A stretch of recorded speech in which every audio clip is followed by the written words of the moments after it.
Hi అండి. అందరికీ నమస్కారం. Welcome to my channel. ఈ వీడియోలో ఉద్యోగ పెన్షన్‌ల నుంచి రివర్స్ అటాకు ఏంటనేది వివరాలు వీడియోలో తెలుసుకుందాం. వీడియో ఎక్కడే గాని స్కిప్ చేయకుండా ఎండ్ వరకు చూసేయండి. అప్పుడే ఇన్ఫర్మేషన్ పూర్తిగా అర్థమవుతుంది. అలాగే వీడియో చూస్తున్న ప్రతి ఒక్కరు వీడియోకి లైక్ చేయండి ఫ్రెండ్స్. ఈ వీడియోని తోటి ఉద్యోగ పెన్షన్ మిత్రులతో అయితే షేర్ చేయండి. కొత్తగా మన ఛానల్ చూస్తున్న వారు ఇంకా ఎవరైనా సబ్స్క్రైబ్ చేసుకోకపోతే వెంటనే మన ఛానల్‌ని సబ్స్క్రైబ్ చేసుకోండి. సబ్స్క్రైబ్ చేసుకోవడం వల్ల నేను చేసే ప్రతి ఒక్క వీడియో మీ వరకు రీచ్ అవుతుంది. సో, ఇక ఆలస్యం చేయకుండా వివరాల్లోకైతే వెళ్ళిపోదాము. ఫ్రెండ్స్ ఇక విషయానికొచ్చినట్లయితే రాష్ట్రంలో సీపీఎస్ ఉద్యోగులందరికీ కూడా పాత పెన్షన్ విధానం ఓపీఎస్ వర్తిస్తుందని జరుగుతున్న ప్రచారంపై సర్వత్రా చర్చ జరుగుతోంది. వాస్తవానికి ప్రభుత్వం తీసుకున్న ఈ యొక్క నిర్ణయం కేవలం ఒక నిర్దిష్ట వర్గానికి మాత్రమే పరిమితమైంది. 2004 సెప్టెంబర్ 1 కంటే ముందు నోటిఫికేషన్ వెలువడి వివిధ కారణాల వల్ల ఆ తేదీ తర్వాత ఉద్యోగాల్లో చేరినటువంటి సుమారు 10,715 మంది వీరికి మాత్రమే ఓపీఎస్ అమలు చేస్తూ ఉన్నారు. పవన్ కళ్యాణ్ గారు ఇది సాహసోపేతమైన నిర్ణయమని ట్వీట్ చేయడంతో సీపీఎస్ ఉద్యోగులందరికీ న్యాయం జరిగిందని అందరూ భావించారు. కానీ తీరా చూస్తే ఇది కేవలం 10,000 మందికి మాత్రమే వర్తించడంతో మిగిలిన లక్షలాది మంది ఉద్యోగులు తీవ్ర నిరాశలో అయితే ఉన్నారు. ప్రభుత్వం ఈ యొక్క 10,000 మందితో పాలాభిషేకాలు, పూలాభిషేకాలు చేయించుకుంటూ గొప్పగా ప్రచారం చేసుకుంటుంది గానీ, ఇది అందరికీ వర్తించే నిర్ణయం కాదని విమర్శలు వస్తున్నాయి.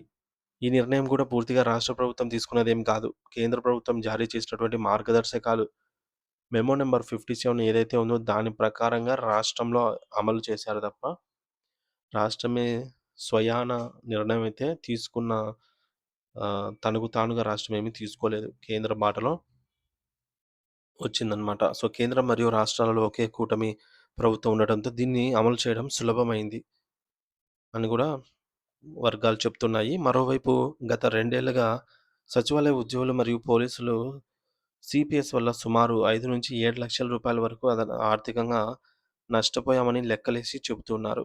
పాత పెన్షన్ విధానం కోసం ఎదురుచూస్తున్న మిగిలిన ఉద్యోగుల సమస్యలు ఇంకా అపరిష్కృతంగానే మిగిలిపోయాయి. అదనంగా కొత్త పెన్షన్ విధానం జీపీఎస్‌పై కూడా సంఘాల్లో పూర్తిస్థాయి ఏకాభిప్రాయం అయితే లేదు. సో, వారు కేవలం సంపూర్ణ ఓపీఎస్ మాత్రమే కోరుకుంటున్నారనమాట. సో, గతంలో మనందరికీ గుర్తుండే ఉంటుంది. కూటమి ప్రభుత్వం అధికారంలోకొచ్చిన రోజు బహిరంగంగానే పవన్ కళ్యాణ్ గారు ఆహ్, ఈ మేరకు గరిష్టంగా 1 ఇయర్ సమయం తీసుకొని ఓపీఎస్‌ను పునరుద్ధరించడమా లేదా ఓపీఎస్ తరహా చూద్దాము సీపీఎస్‌ను ఆహ్, కాకుండా ఓపీఎస్ వైపు ఆహ్, అడుగులు పడేలాగా సంవత్సరం గడువు ఇవ్వండి చూసుకుంటానని జెప్పేసి బహిరంగంగా ఓపెన్‌గా అందరికీ చెప్పారనమాట. సో, ఇప్పుడు కేవలం 10,000 మందికి మాత్రమే ఇచ్చారు. సో, దీన్నే ఉప ముఖ్యమంత్రి గారు ఆహ్, డిప్యూటీ సీఎం పవన్ కళ్యాణ్ గారైతే ట్వీట్ చేయడము జరిగింది. కానీ మిగిలిన వారికి ఎప్పుడు ఓపీఎస్ తీసుకొస్తారు అని జెప్పేసి ఉద్యోగులు అడుగుతూ ఉన్నారనమాట. సో, ఆ రోజు హామీ ఇవ్వడమైతే అందరికీ హామీ ఇచ్చారు. సో, కానీ ఈరోజు కేవలం 10,000 మందికి మాత్రమే సాధ్యపడింది. మిగిలిన వారికి అతి త్వరలోనే ఓపీఎస్ అనేది వర్తింప చేస్తారని జెప్పేసి ఉద్యోగ పెన్షన్‌లు బలంగా నమ్ముతూ ఉన్నారనమాట. సో, పవన్ కళ్యాణ్ గారు మాట చెబితే తప్పరు. ఇకపోతే విషయానికొస్తే పరిమిత ప్రయోజనాలు. ఓపీఎస్ అవకాశం కేవలం 10,715 మందికి మాత్రమే లభించింది. అందరికీ కాదండి ప్రస్తుతానికి.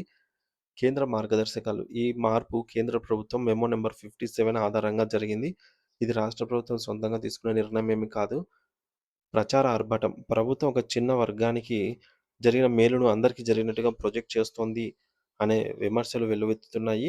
ఆర్థిక నష్టం. పోలీసులు, సచివాలయ ఉద్యోగులు సీపీఎస్ వల్ల లక్షలాది రూపాయలు రిటైర్మెంట్ బెనిఫిట్స్ సమయంలో కోల్పోతూ ఉన్నామని జెప్పేసి ఆందోళన చెందుతున్నారు. సో, ఇక్కడ రాజకీయ వ్యూహం ఏంటంటే ఉద్యోగులను సంతృప్తి పరిచామని చెప్పుకోవడానికి ప్రభుత్వం ఈ సమయాన్ని ఎంచుకుంది అని విశ్లేషకులు భావిస్తూ ఉన్నారు.